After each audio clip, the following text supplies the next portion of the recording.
কুমারকে শাস্তি দিয়ে সূর্যের সম্মান ফিরিয়ে দিল দীপা।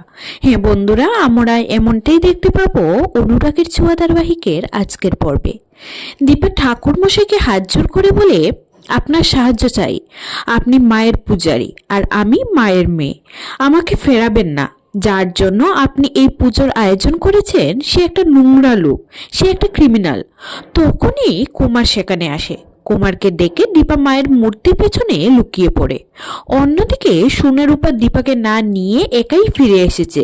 এটা দেখে সূর্য ছুটে যায় দীপার কাছে ওকে সাহায্য করতে। এদিকে কুমার মাকে প্রণাম করতেই মায়ের গলা থেকে মালাটা খুলে পড়ে যায়। যা দেখে কুমার বলে, মা, হচ্ছেটা কি? আমি কিছুই বুঝতে পারছি না। তুই কি আমার পুজো নিবি না? ও মা, আমি কি কোনো অন্যায় করেছি? বল না মা, আমি কি তোর পূজায় কোনো কার্পণ্য করেছি?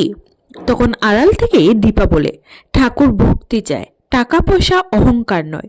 দীপার কথা শুনে কুমার ভাবে মা নিজে এই কথা বলেছেন। তাই কুমার বলে, মা, তুই কথা বললি? আমি জানতাম মা তুই জাগবি। কুমার পুজো দেবে আর তুই জাগবি না, এটা হতে পারে না মা, আমি জানতাম।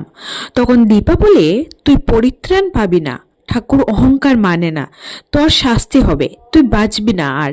যা শুনে কুমার বলে, আমি মানি না এসব। আমি জিতব, তুই আমার সাথে পারবি না। মাটির মূর্তি তুই। তখন দীপা বলে, তুই তোর পাপের শাস্তি পাবি। মা তোকে নিজে শাস্তি দেবে, মায়ের সন্তানরা তোকে ছাড়বে না। বলে খড়গ হাতে নিয়ে বেরিয়ে আয় সূর্য দীপা। ওদেরকে একসাথে বেঁচে থাকতে দেখে কুমার বলে, দীপা সূর্য তোরা?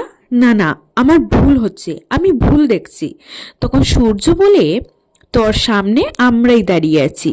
ভুল ভেবেছিলি তুই, তুই আমাদের শেষ করতে পারিসনি, কিন্তু তুই এবার শেষ হবি। বলেই কুমারকে মারতে শুরু করে।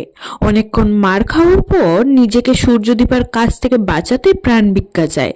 তখন জয় এসে কুমারকে টানতে টানতে হসপিটালে নিয়ে যায়।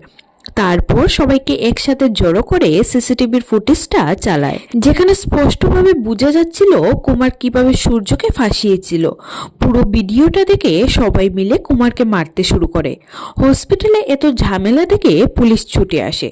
তখন কুমার নিজেকে বাঁচাতে পুলিশের হাত থেকে বন্দুকটা ছিনিয়ে নিয়ে রূপার মাথায় ধরে। রূপাকে কুমারের কাছ থেকে বাঁচাতে সূর্য আরেকটা বন্দুক কুমারের দিকে ধরে বলে, ডক্টর সূর্য সেনগুপ্ত তার পরিবারের জন্য আর তার মেয়েদের জন্য সবকিছু করতে পারে। সূর্যের কথায় ভয় পেয়ে কুমার রূপাকে ধাক্কা মেরে পালিয়ে যায়।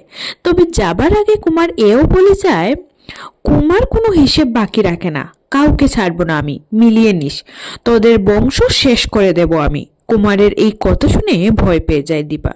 তো বন্ধুরা, আসন্ন বিপদ থেকে নিজের পরিবারকে বাঁচাতে পারবে কি সূর্য দীপা? তোমাদের কি মনে হয়?